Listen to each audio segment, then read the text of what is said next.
안녕하세요. Riding on the Korean wave. Welcome to Friday's edition of The Culture Wave.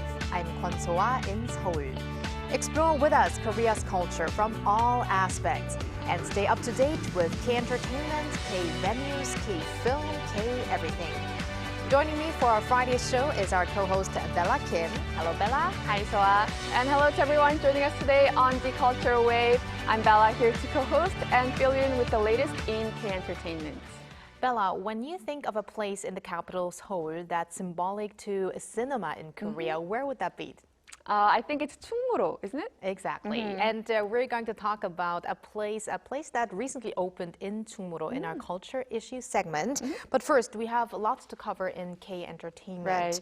And we do have to start with an unfortunate news of the passing of an actress. Now, we just mentioned Chungmuro. Now, this actress is a representative figure to Daehangno, which is a symbol to Korea's theater. So please tell us more. That's right. Renowned stage actress Yoon Seok-hwa passed away this morning, Friday, here in Korea, following her battle with a brain tumor. She was 69 and was surrounded by her family and friends at the hospital. Yoon had undergone surgery for a brain tumor in October 2022, and her final stage appearance was in August 2023 when she made a guest appearance in the play Toccata. Yoon made her debut in the play Honey Taste back in 1975, and she gained wide recognition in theaters with her performance in the sold-out Agnes of God, which set a record as the longest-running play in Korean theater at that time. Yoon was also influential behind the scenes in theaters as she expanded her career to working as a producer, director, and magazine publisher, and also appeared in films. Our hearts are with her family and friends, as well as fans. And Bella, the next story is on a K-pop unit, a new K-pop unit, and it's going to release an album next year. That's correct. Do-kyum and Seungkwan, the two main vocalists of 17, have formed a unit and will release their first mini album, Serenade, or 소야곡 in Korean. The two expressed various moments within the most ordinary love, from boredom and discord to new beginnings, through music to complete an album that anyone can empathize with and immerse themselves in. Now, the trailer for Serenade, titled Unordinary Love, was revealed through the official HYBE label's YouTube channel and raising anticipation among global fans for their upcoming release. Do-kyum and Seungkwan have consistently showcased their outstanding vocal abilities through 17's group albums, solo tracks, and also OSTs. And their harmonious blend of their delicate techniques, powerful vocals, and expressive delivery, combined with their distinct vocal colors, signals the return of an authentic K-pop vocal duo. Now you can catch their new release on January 12th. Well, I wonder how fans will enjoy this new unit. And now let's shift to a film that's topped the 2025 Korean box office. Yes, Zootopia 2 has become the #1 film at the South Korean box office in 2025. On Thursday, the film Zootopia 2, distributed by Walt Disney Company Korea, announced that on its 23rd day of its release, it has been watched by over 5.69 million audience members, becoming the highest grossing film at the South Korea's box office this year, making history as the first Disney animation to top the annual South Korean box office.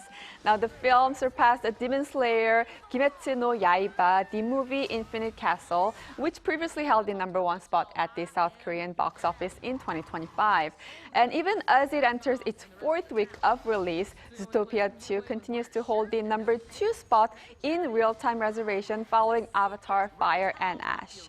Zootopia 2 is a thrilling adventure film where Judy and Nick, the city's top crime fighting duo, investigate a dangerous case involving a snake named Gary. And what's also very notable is that some Koreans also took part in making this film, including animators Lee Hyun-min and Choi Young-jae, and also set extension supervisor Lee Soo-ki as well. And it's still out in the theater, so make sure to check it out if you haven't yet. Well, I haven't yet. I can't believe I'm not yet one of those almost 5.7 million I know. people. So maybe something to watch over the weekend. But let's now wrap up with a new series on Netflix. The Netflix series Cashew Row has unveiled its main poster and official trailer. Kashiro tells the story of Kang Sang-ung, a salary worker struggling to save for marriage and a home, who suddenly gains superpower that makes him stronger in proportion to the amount of cash he holds. This series is down-to-earth hero drama where everyday expenses and superpower collide, depicting a relatable self-made hero. The newly released main poster immediately draws attention, with Kang Sang-ung sporting a bruised face and torn clothes. An action film trailer also excites fans as well. It stars Lee Jun-ho, Kim Hae-jun, and Kim Hyang-gi. Kashiro will premiere on Netflix on December 26th. Lots to watch at the year end, and very interesting superpower Right? that we're seeing With here. carrying money. Yes. Well, thank you very much, Bella, for those K-Enter updates, and stick around. Will do. And now let's turn to our AI anchor Arang for more on the culture front. Arang? Hello and welcome to your AI guide to the latest cultural updates from Korea. Here's our top story. South Korea's largest art fair, K-off Seoul, and the world's leading international contemporary art organization, Frieze, have agreed to extend their partnership. The two sides will renew their current joint hosting agreement for another 5 years, through 2031. Frieze had already signaled its intention to resign, and the Galleries Association of Korea approved the extension with near unanimous support at its General Assembly on Thursday. The association said detailed contract terms will be finalized following further discussions. The question of whether the two fairs would continue to be held simultaneously in Seoul after the existing contract expires next year had been a major focus of attention in the arts sector.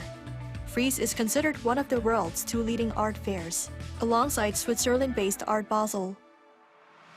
The Egoni Collection exhibition, currently underway in Washington, D.C., has attracted more than 15,000 visitors within a month of its opening. The exhibition features some 330 Korean cultural heritage items and artworks, including several national treasures. Among the highlights is Inwang Jasekdo, a celebrated masterpiece by renowned Joseon Dynasty painter Dongseon. The National Museum of Korea's merchandise, branded Mutes, showcased alongside the exhibition, has also drawn strong interest.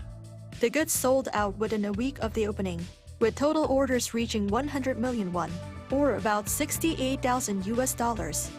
Museum director Yoo Hong-jun said he hopes the exhibition will allow audiences around the world to appreciate the beauty of Korea's traditional culture and its enduring artistic power that bridges the past and the present. The Myeongdong area in central Seoul will once again be transformed into a large-scale Christmas festival venue as the holiday season returns. Amid a dazzling array of Christmas decorations and eye-catching media art lighting up the popular district, the Archdiocese of Seoul will join the festivities by hosting a 2-day Christmas festival around Myeongdong Cathedral starting on December 24th. The annual event is designed to share the spirit and meaning of Christmas with both citizens and tourists drawn to the area during the holidays. Visitors can enjoy a lively Christmas market alongside a wide range of cultural programs, including carol performances, mini concerts, and theatrical productions. That's all from me. Stay tuned to the Culture Wave.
Chungmuro, an area located in the heart of Seoul, has long been known as the place where Korean filmmakers gathered and films were made.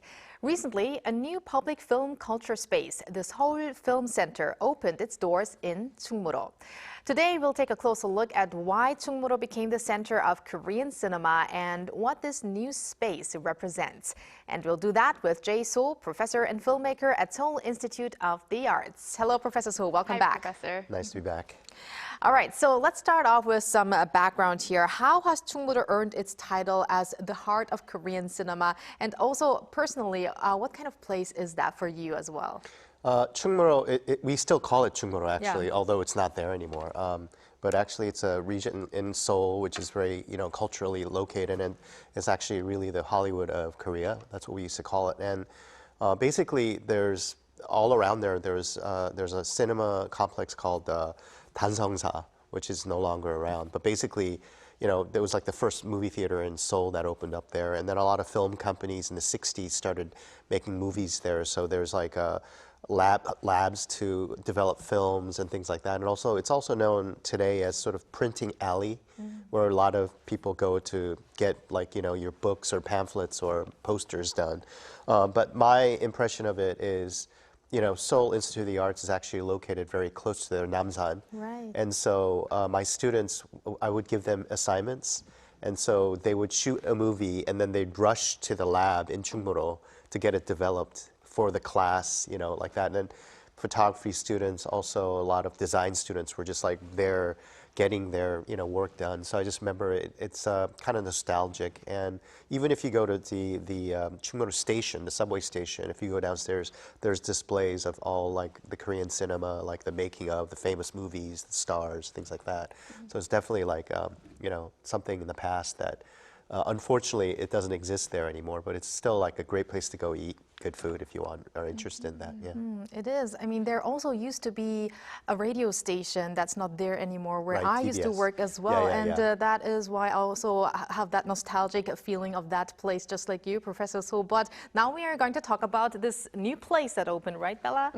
A new public film culture space actually recently opened in Chungmuro, the Seoul Film Center. So what does this offer, and how do you think that what's the significance of this venue? Well, it's long coming. Actually, the development of that started like in 2020. They were going to finish it in 2020, but because of COVID, it got delayed. But it's called the Film Center, Seoul Film Center, and it's basically a center that opened up this year, but it's centered on independent films and also art films. And there's like 3 theaters there. There's a exhibit hall, there's a multi-purpose hall, and on the roof there's even a rooftop cinema. So it's really dedicated to sort of cinema, showing a lot of retrospective works from now on, independent cinema, student films, and also there's going to be education where a lot of people interested in the movie industry could come and learn how to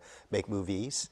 And so there are workshops and things like that. So it's something long coming that we've been sort of expecting, and I'm really excited because, the university I teach at, Seoul Institute of the Arts, is going to show their graduation films on the 24th there. So we're really excited to look at our films in a big, cool spot with a really high-tech equipment now. That sounds very meaningful, and I would really like to try out the rooftop I cinema know. as Yeah, well. although it's kind of cold right now. Yeah. I would Right, say yeah, towards maybe the in summer. spring Yeah, or yeah. summer, yes. But Professor Sool, the opening of this whole film center, it has been met with high expectations, but also some controversy, some criticism within the film community. So could you please tell us what that is about? Yeah, there's a sort of a protest when it opened in November, and basically it's a very long history. It started with a different mayor, Park Won-sun, and then basically at that time there was it was called the Cinematheque, and it showed a lot of movies, and it was in Nagwon Sanga, which is near like Inzado, and they had rented the space, and they were always kind of like it was kind of very not a good facility to go see movies there. And so they've been asking to build sort of a Cinematheque in Seoul. So originally it wasn't going to be called the Film Center, it was going to be called the Cinematheque Seoul or something like that. And then, with a new change in mayor, they decided to kind of change the purpose of that. And so there's a lot of controversy between the original people that have been running those things and, the present, administration. And also, there's also in Seoul the film archive, which stores films and it also has a cinematheque. So people are asking, like, why do we need two of these things? But for me, the more the better. So. The more the better, yes, Yeah, definitely. So we now have Chungmuro in Korea representing the Korean cinema. Are there any examples abroad that's kind of similar to Chungmuro? Maybe like a street or a cinema that kind of transformed from like a major film hub to now a cultural space? Oh yeah, I mean, this is kind of based on the La Cinémathèque in Paris, and it's sort of in the Latin quarters, if you're interested in that. And basically, it's not as industrial or like, office spaces like Chungmuro, but it was a kind of an intellectual center for a lot of filmmakers that kind of wanted to see world cinema, things like that. So it's based on that. In London, if you go to Soho, there's a film center that's like that, and also in Rome, there's Cinecittà Via Veneto, which is basically like, in its heyday, it was like where all the cool stars hung out.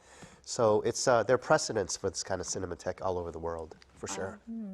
Probably filmmakers and film experts like you, Professor So, whenever you travel around the world, you probably are trying to make those stops at those film-related venues. So maybe Seoul Film Center will become such a venue for other filmmakers from around the world whenever they make a visit to Seoul that they would love to try out and make a visit here. Yes, for sure. I think it's going to be definitely like a cultural center where if you go there, it's not only watching films, but you get to eat a lot of good Korean food as well, because it's near Uljiro and also basically Namsan and Myeongdong. Right. Yeah. Yes, definitely. And another thing that we want to mention is that the important role of the public film culture space. What do you think they should play, and what makes them kind of different from the commercial movie theaters? Well, commercial movies are really meant for profit. So all the filmmakers want to they have a star, and then, you want to make a lot of money. But I think these movie theaters are more towards like the celebration of cinema, promoting art films, and movies are not exactly commercial. So, excuse me. So basically, it's a chance for you to watch like movies that you've never seen before, also retrospectives of famous filmmakers in the past. Also exhibits of items from maybe, people who want to maybe see like how Parasite was made, things like that. So it's a celebration of cinema itself. So I think culturally it's going to be kind of exciting for everybody. It's not just for cinema lovers, but just anybody interested in Korean culture would be really welcome as well at the center.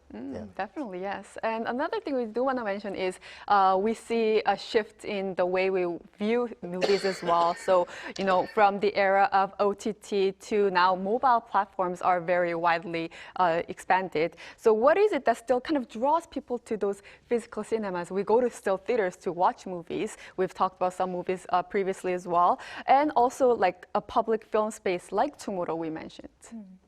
Well, I've mentioned on the show many times, like after COVID, our sort of like the audience sort of patterns and behaviors have really changed. And now it seems like people prefer to watch movies on streaming platforms like Netflix or Coupon Play, things like that. So I think these film centers are really important because it's a way to get people sort of out of the houses, to have events there, have maybe sort of a show or a gallery. So you can be seen there to kind of look at things that you've never done before. And I think what's interesting is I think China and the US relatively also, it's the same thing. Everybody's watching, Netflix. But I think there's more sort of the return to cinema for those countries. And it's in particularly Korea where audience is not, watching a lot of movies in the theaters. So I think these kinds of cultural centers really promote cinema. So I'm kind of hoping that, sort of the younger people, if they're sort of like,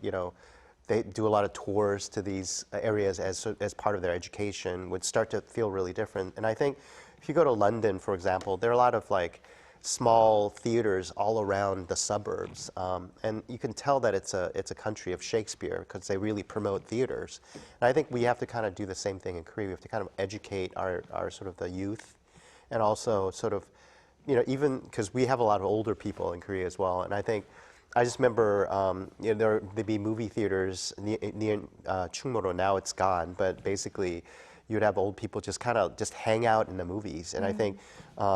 We could really use that again. And so the pattern of behavior that we've gotten used to where we're watching it on television or on streaming service has to change. And we want to like have people come out to celebrate movies. And also the great thing about watching it together is that you kind of, you know, you could feel the pulse of the other people around you and kind of enjoy the fact that what you're feeling is also felt by millions. Oh, definitely. Especially me, like when I watch something, I want to enjoy with everyone. So like I don't like watching something that's very good by myself because I want to share that emotion with everyone around me, or like, you know, it could be friends, family, or even in theaters with other audiences. I have to agree with you, Bella. For instance, when you watch horror movies, Oh, you want to yes. share Oh, yeah. that fright with other people together, I scream know. together. If you watch something very fun, you want to laugh together. together. If you see something sad, you want to cry I together. know. And on that emotional note, I'm going to ask you the last question, Professor So. How do you see Korean cinema evolving today? And are there any particular trends or changes that you think we should be paying closer attention to? I think I've also talked about this before. I think we have to just tell better stories. I think Korean cinema was kind of stuck in this one mode where it was mostly action or thrillers. You know, a lot of bad guys and good guys fighting each other, like sort of, you know, a lot of the movies about that. But I think now there are more niche topics. You know, for example, this year they had that movie based on the Tony Award-winning movie, musical called Maybe Happy Ending. So they made a movie out of that. Also, a couple years back, there's a movie called Love in the Big City. So these are movies where it's about modern love, sexuality. So if we kind of develop better stories and also niche kind of subject matter that I think a lot of sort of like Koreans would be interested in watching in the movie theaters, I think we'll kind of draw them back into the theater itself. So I think we have to kind of do that. And also smaller budgets. Right now, the average Korean movie production cost is around $5 million US. That's too much in order to recoup that, we have to have like a lot of audiences come. But I think if you make the budgets like closer to 2 million or 1 million, you don't need like a huge surplus of people coming to see the movies, because you could have the initial sort of profits come in through the theaters, but you can also sell the movie to the streaming platforms afterwards. So we want to have a healthy sort of industry happening in Korea. That's the main thing. All right. Thank you very much, Professor So, for your insights. I hope you're feeling better next time. Yeah, sorry about the Oh, coffee. no worries. And you did mention maybe happy ending, but we are going to actually talk about K-contents for our special year-end K-content special next time. So see you then. Thank you. Thank you. And thank you, Bella, as always. Have a great weekend and see you next time. Yes, I'll see you back next time.